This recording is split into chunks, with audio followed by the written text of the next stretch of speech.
Hello అండి, నేను మీ Sirisha Vanapalli. Welcome back to my channel. ఈరోజు మన వీడియోలో అలగార్ టెంపుల్ చూడబోతున్నాము. యాక్చువల్గా మేము ఇంకా మదురై ముందు కన్యాకుమారి వెళ్ళాము. ఆ వీడియోస్ కూడా నేను అన్నీ కూడా మన ఛానల్లో షేర్ చేశాను. ఆ వీడియోస్ అన్నీ కూడా నేను ఒక ప్లేలిస్ట్లో పెడతాను, మీకు అవసరం అనుకుంటే ఒకసారి చెక్ చేయండి. కన్యాకుమారిలో మేము ఆఫ్టర్నూన్ స్టార్ట్ అయితే ఈవినింగ్ కల్లా మదురైలో రీచ్ అయిపోయాము. టెంపుల్కి దగ్గరలోనే మేము రూమ్ తీసుకున్నాము. సో నైట్ అయితే అక్కడ స్టే చేసి మార్నింగే మదురై టెంపుల్కి వెళ్ళకుండా ఫస్ట్ అయితే దగ్గరలో ఉన్న టెంపుల్స్ చూద్దామని చెప్పి స్టార్ట్ అయ్యామండి. మనం ఈ టెంపుల్కి రావడానికి బస్ ఫెసిలిటీ అయితే ఉందండి. మీరు కావాలనుకుంటే ఆటో ఇంకా క్యాబ్స్లో కూడా రావచ్చు.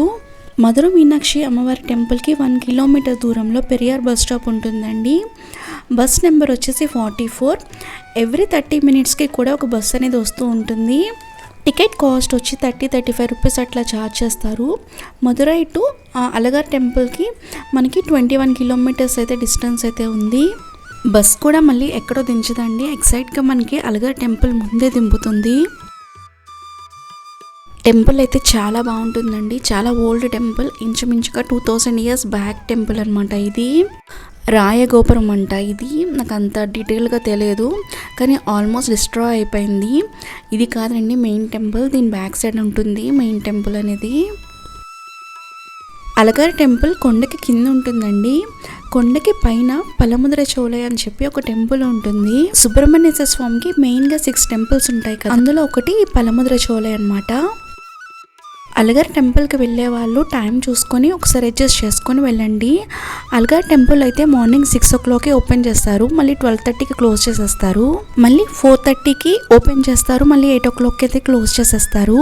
అదే మీకు పలముద్ర చోళై టెంపుల్ అయితే మార్నింగ్ 6 to ఈవినింగ్ 6 o'clock వరకే ఉంటుంది. సో మీరు ముందు ఏది వెళ్ళాలనుకుంటున్నారో అది ఒకసారి చూసుకొని వెళ్ళండి, ఎందుకంటే పలముద్ర చోళై టెంపుల్ త్వరగా క్లోజ్ చేసేస్తారు కాబట్టి చెప్తున్నాను.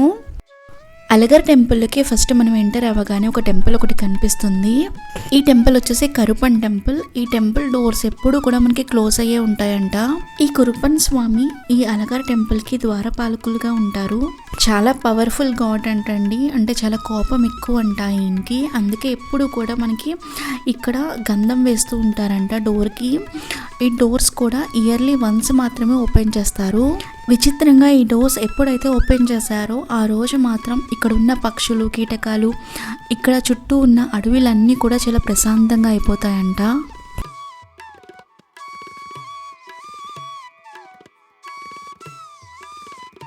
ఈ కురుపన్ దేవాలయం దగ్గర మనకి ఎక్కడా చూడనంత పెద్ద పెద్ద కత్తులు కూడా కనిపిస్తూ ఉంటాయి. కింద ఈ టెంపుల్లో దర్శనం చేసుకున్న తర్వాత లోపల అలగార్ టెంపుల్కి అయితే మనం ఎంటర్ అవుతున్నాము. ఇక్కడ నుంచి ఇదేనండి అలగార్ టెంపుల్కి లోపలికి వెళ్ళడానికి ఎంట్రన్స్ అనమాట.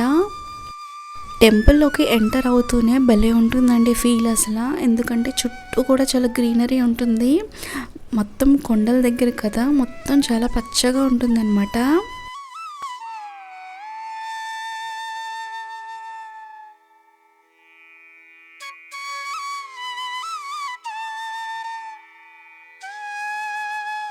టెంపుల్ ఆర్కిటెక్చర్ కూడా చాలా బాగుంటుందండి, ఎందుకంటే చాలా ఓల్డ్ టెంపుల్ కదా, ఏదో ఫీల్ ఉంటుంది లోపలికి వెళ్ళగానే మనకి.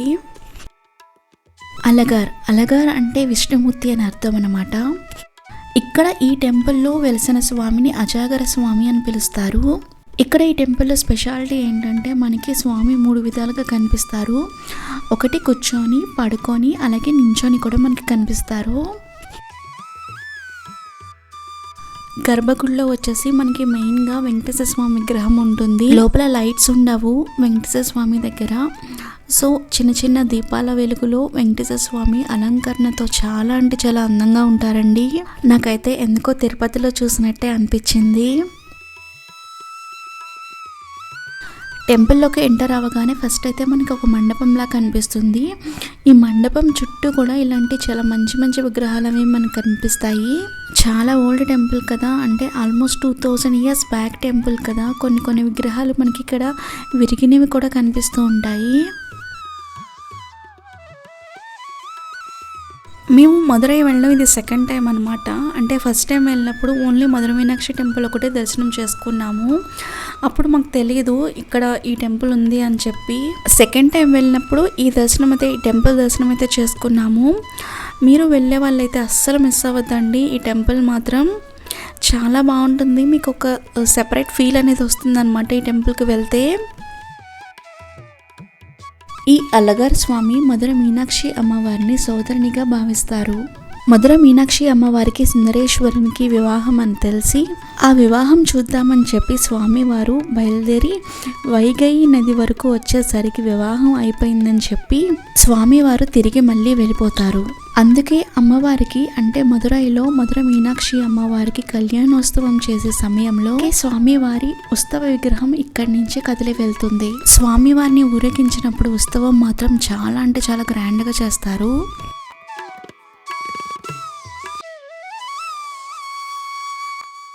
విష్ణుమూర్తి 108 దివ్య దేశాల్లో ఇదొక టెంపుల్ అండి. 108 దివ్య దేశాలు అంటే చాలా మందికి తెలిసి ఉండదు, అలాంటి వాళ్ళ కోసమే చెప్తున్నాను. ఈవెన్ నాకు కూడా ఫస్ట్ అయితే తెలియదు. టెంపుల్స్కి వెళ్ళే కొద్దీ నాకు ఒక ఐడియా అయితే వచ్చింది. ఈ 108 టెంపుల్స్లో ఫస్ట్ది వచ్చేసి శ్రీరంగం టెంపుల్ అండి. అలాగే అనంత పద్మస్వామి టెంపుల్, ఇంకా మన తిరుపతి, ఇవన్నీ కూడా వన్ ఆఫ్ ది టెంపుల్సే అనమాట. ఈ 108 దివ్య దేశాలు కూడా చాలా వరకు తమిళనాడులోనే ఉన్నాయి, ఇంకా కొన్ని కేరళలో ఉన్నవి. మీరు తమిళనాడు కేరళ ట్రిప్స్ వెళ్తే కనుక మ్యాక్సిమం టెంపుల్స్ కవర్ చేయండి. చాలా పవర్ఫుల్ టెంపుల్స్ ఇవన్నీ కూడా. మేము ఈ తమిళనాడు కేరళ ట్రిప్ వెళ్ళినప్పుడు అయితే చాలా వరకు తెలియక మేము ఈ టెంపుల్స్ ఏమి కూడా కొన్ని కవర్ చేయలేకపోయాము. మీరు వెళ్తే కనుక మ్యాక్సిమం అన్నీ కవర్ చేయండి. అంటే అన్ని గుళ్ళు కూడా దగ్గరగానే ఉంటాయి. ఈ అలగార్ టెంపుల్లో స్వామివారితో పాటు ఆయన సతీమణి సుందరవల్లి తాయార్ అమ్మవారి టెంపుల్ కూడా ఉంటుంది. పెళ్లి కాని అమ్మాయిలు ఎవరైనా సరే ఈ అమ్మవారిని దర్శించుకుని ప్రార్థిస్తే ఖచ్చితంగా పెళ్ళవుతుందని ఇక్కడ వాళ్ళ నమ్మకం. అందుకే ఇక్కడ ఈ అమ్మవారిని కళ్యాణవల్లి తాయార్ అని కూడా పిలుస్తుంటారు. ఈ టెంపుల్ వచ్చేసి 8th సెంచరీ టెంపుల్ అండి. అంటే మనకి మధురై టెంపుల్ కంట ముందు నుంచే ఈ టెంపుల్ ఉందంట. వీడియోలో మీకు ఎలా కనిపిస్తుందో నాకు తెలియదు, కానీ మాకైతే చూసే వాళ్ళకి చాలా మంచిగా అనిపించింది. ఆ రోజుల్లో ఇంత బాగా కన్స్ట్రక్ట్ చేశారు అంటే చాలా గ్రేట్ అనిపించింది.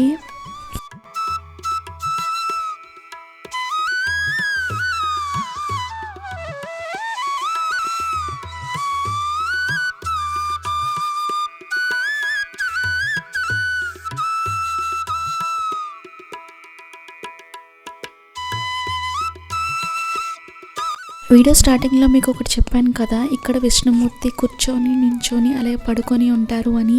ఆ మూడిట్లో ఇది ఒకటండి, అంటే కూర్చొని ఉండే విగ్రహం అనమాట.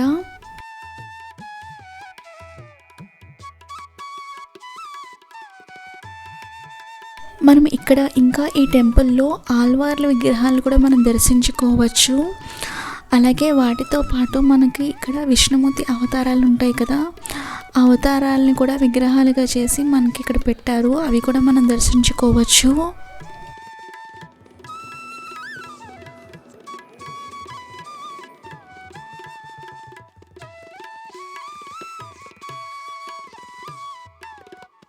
ఇంకా ఈ టెంపుల్లో ఇక్కడ ఒక సైడ్కి వాహన హాల్ అని చెప్పి ఒకటి చాలా పెద్దది ఉందండి. వాటన్నిటికీ కూడా చాలా పెద్ద డోర్స్తో క్లోజ్ చేసి ఉన్నాయి. ఉత్సవం టైంలో పెట్టే వాహనాలన్నీ కూడా ఇక్కడ పెడతారు. మాకు దర్శనం అయిపోయాక కొంచెం సేపు ఇక్కడ కూర్చొని మళ్ళీ బయటకైతే స్టార్ట్ అయ్యాము. టెంపుల్ నుండి మనం బయటికి రాగానే ఇక్కడ మనకి ఒక షెల్టర్లా ఉండి అక్కడైతే నిపూరా గంగా హోలీ వాటర్ అని చెప్పి మనకు దొరుకుతాయి.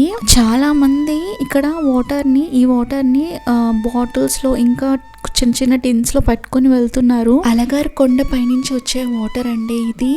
విష్ణుమూర్తి పాదం ఎక్కడైతే మోపారో అక్కడి నుంచి ఈ వాటర్ రావడం వల్ల చాలా పవిత్రమని ఇక్కడ వాళ్ళ నమ్మకం. ఇక్కడ వాటర్ కనుక తాగితే మనం హెల్తీగా ఉంటారని అంటుంటారు. అక్కడి నుంచి మనం కొంచెం ముందుకు రాగానే మనకి ప్రసాదం కౌంటర్ ఒకటి కూడా కనిపిస్తూ ఉంటుంది.